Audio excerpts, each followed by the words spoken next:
Agad kong binilisan ang pagpapatakbo. Nabuhayan kami ng loob na maibabalik ang mga nakuwang gamit sa amin.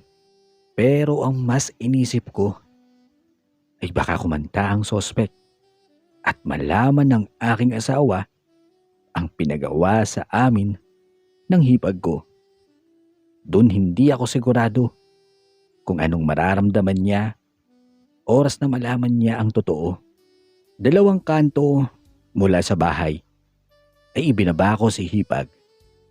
Naglakad na lamang ito upang hindi malaman ng aking asawa na nasa isang sasakyan lamang kami.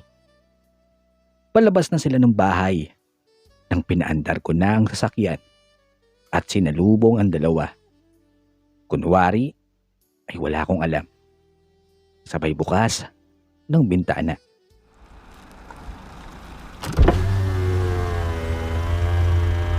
Oh, love, saan kayo pupunta? Bakit parang nagmamadali kayong dalawa? Ano nangyari? Ikaw ang saan ka galing? Anong oras na? Tumawag yung pulis dito. Punta kami sa presinto. Itingnan namin ni ate kung yun nga yun ang loob sa bahay. Ano? Talaga? Sorry na love. Mamaya, mag-usap tayo. Sumakay na kayo at puntaan na natin. Palapit na ang aking asawa sa pintuan ng kotse nang mapatingin ako sa inupuan ni Hipag. Nanlaki ang mga mata ko nang maiwan pala nito ang dala niyang maliit na bag. Hindi ko alam ang gagawin ko sa taranta dahil papalapit na nang papalapit ang aking asawa. Anong ginagawa mo? Oh, bakit? May iba at ayos na upuan ko dito. Saan ka ba kasi galing?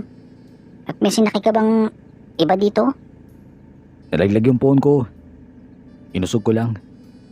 Wala. Wala ako sinakay dyan, no? Kahit anong pa kay Best. Eto, tawagan mo pa kung gusto mo. Siya lang kasama ko kanina. Ewan ko sa'yo. Siguraduhin mo lang, love, na ang best friend mo ang kasama mo. Sinasabi ko sa'yo. Amoy na amoy alak ka pa. Parehas pa kayo ng ate. Oo nga. Teka, ito at tatawagan ko ha. Ayaw nito maniwala. Si Best nga ang kasama ko. Ayan, ikaw na magtanong sa kanya. Nagdadrive ako eh. Hindi na. Naniniwala na ako.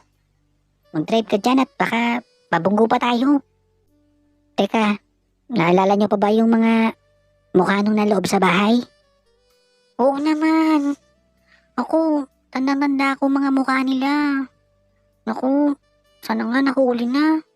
Sana mabalik sa akin yung mga alahas ko. Nang makarating kami sa estasyon ng pulisya, ay pasimple kong iniabot ang dalang maliit na bag ni Hipag. Mabuti at mabilis kong naitago sa ilalim ng upuan ko. Nanginginig sa nerbiyos ang Hipag ko habang papalapit kami ng papalapit sa kulungan. Sinamahan kami ng isang pulis para kilalanin ang taong kanilang nahuli. At nung aming makita harap-harapan, hindi nga kami nagkamali ng aking Hipag. Tandang-tanda ko ang mga tattoo nito sa kamay. Habang hinahawakan si Hipag, tandang-tanda ko ang mga boses nito habang pinapagawa ang mga gusto nitong posisyon namin ng Hipag ko. Hindi nga kami nagkamali na ayun ang nanloob sa bahay namin. Galit na galit ang Hipag ko, pati ang asawa ko. Habang kinakausap ang lalaki na yun, todo hingi ng paumanhin ng sospek na patawarin siya sa nagawa. Wala na raw ang mga alahas at naibenta na raw at napaghati-hatian na raw ang mga ito. Tanging ang cellphone ko na lang ang naiwan na hawak ng mga pulis nung ito ay mahuli. Sir, sana po mabatawad na ako. Nangangailangan lang po talaga at Wala po kasi akong trabaho. Patawad po. Pero yung pinagawa po namin sa inyo ni Sir, hindi po ako may kagustuhan nun. Yung kasama ko po. Biglang nagwala sa galit ang hipag ko.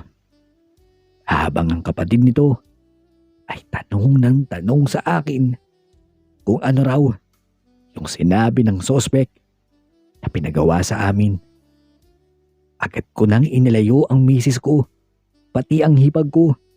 Katulong ng pulis dahil halos masaktan na nito ang lalaking nahuli. Habang pauwi na kami, ay kapansin-pansin ang pagtahimik ng dalawa. Hindi halos nagsasalita ang asawa ko hanggang sa makarating kami sa bahay. Love, meron ba akong dapat malaman? At bakit hindi niyo ako masagot-sagot?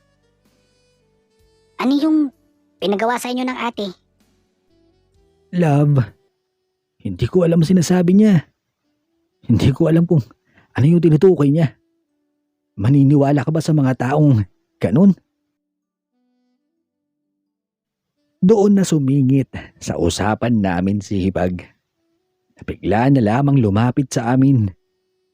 Narinig ata ang mga paulit-ulit na tanong sa akin ng aking asawa. Yung oras na yun, inihanda ko na ang sarili ko sa anumang posibleng mangyari kapag nalaman na nito ang totoong nangyari. Oo, sige na, bayaw. At ako na ang magsasabi sa kapatid ko. Sabihin na natin ang totoong nangyari. Sige, sasabihin ko na para matapos na to. Inutusan nila ako. Pinatanggal ng isang sospek yung buong damit ko. Pinasayaw nila ako sa harap nilang tatlo. Sa totoo lang, sobrang trauma ang nararamdaman ko, kapatid ko. Yung hiya ako sa sarili ko, pati kay Bayaw. Pero wala eh. Pag andun ka na sa sitwasyon ng buhay mo na ang nakataya, talagang gagawin mo lahat. Eh bakit nilihim niyo sa akin? Ganon talaga, ate. Miski ako siguro ang nasa sitwasyon mo. Hindi naman ako makakalaban. Lalo't may mga nakatutok sa akin. Huwag ka na umiyak, ate. Tama na. Naging madamdamin ng tagpong yun. Iyakap ni Mrs. ang kanyang kapatid habang hinihimas-himas ang likuran nito. Nakahinga ako ng maluwag. Pasimple akong kinindatan ni Hipag matapos makalusot sa mga tanong ng aking asawa. Pagdating namin sa kwarto ng aking asawa, ay kapwa kami nakapagpatawaran gaya ng sinabi ng best friend ko. Habang magkayakap kami, ay muli na naman itong nagtanong kung ano ang aking nakita at naramdaman nung makita kong walang saplot ang kanyang kapatid. Love, tama na. Nakayuko lang ako noon at hindi ko kayang tumingin. Gusto ko man lumaban talaga kaso may mga hawak sila. Mabuti na nga lang at hindi nila ginalaw si Hipag. Kasi may narinig silang ingay sa labas. Ayun, sabay silang nagtatakbo. Niyaya ko nang matulog ang asawa ko. Umiiwas na ako kausapin pa siya. Dahil baka mahalata pa nitong nagsisinungaling ako. Kinabukasan, kinising ako ng aking asawa sa mga yakap at halik. Naglalambing. Wag raw muna kami pumasok at mamasyal na lamang raw kami. Sobrang ganda ng mood ni Mrs. Bumangon kami at nagkaayayaan na sabay na maligong dalawa. Halika na, love. Bangon na tayo. Ligo na tayo. Sabay tayo. Bye. Halika na, dali. Tara na. Kaso, baka gising na yung kapatid mo. Baka marinig tayo sa CR. Ika na. Tulog pa yun. Ang aga pa oh. Sige na. At bilisan na natin. Tapos, umalis na tayo pagkaligo. Halika na love ko.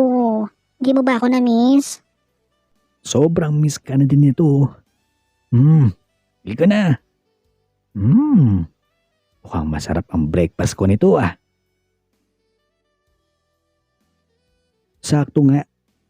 At mukhang tulog na tulog ang hipag ko. Dahan-dahang chinekilab ang doorknob ng pinto nito sa kwarto. At nakalak ito. Hanggang makarating kami sa CR. Na feeling namin ng aking asawa na kami lang ang tao sa bahay namin. Naligo ng sabay at pagkatapos ay umaatikabong aksyon ang nangyari. Noong una, pigil na pigil kami sa ingay naming dalawa. Hanggang sa wala na kaming pakialam sa paligid.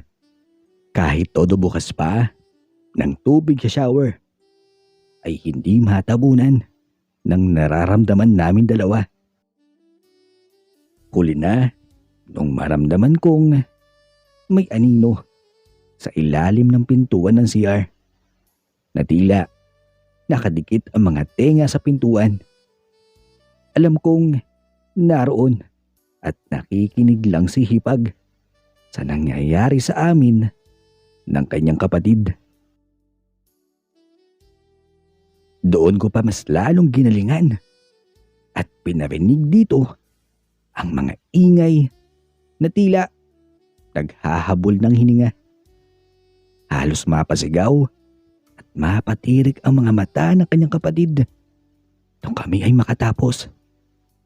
Akala ko ay aalis na ang anino sa pintuan. Pero nagkamali ako. Hindi ko sinabi sa asawa ko na may tao sa pinto. Sa halip ay binilisan ko na lamang para ako ang mauna makalabas ng pintuan. Pagbukas ko ng pinto ay wala na roon ang hipag ko. Ngunit naramdaman ko na lamang na may pumanig pa itaas. Pangiti-ngiti ako dahil alam kong narinig niya lahat. Pag-akyat ko sa kwarto para magbihis, ako naman ang nagulat sa nakita ko. Hindi nakasara ang pintuan sa kwarto ni Hipag. Kitang-kita ko si Hipag na nakahiga at hawak-hawak ang harapan nito na parang nagmamasa ng tinapay. At isa pa, nagkatinginan kami ng mata sa mata. It's shoutout time! Shoutout na naman tayo, mga Boss Lodi! Shout out kay Boss Lodi, RMG Ming and Chard from Hong Kong, Danilo Reyes, Melvin Ricalde from Lemery, Batangas, Orlando Graido from Baguio City, Denny Bern Embiado, Ben Bandilla, Amnel Hernandez from Pasay City, Marco Ecija, Amiro Habinal, Amor Lacaba from Tacloban City, Iboni Mosuela, Celeste Borja, Kobe James Ilagan, at kay Boss Lodi, Brian Ilagan from Calamba, Laguna. Maraming salamat mga Boss Lodi. Ingat po kayong lahat.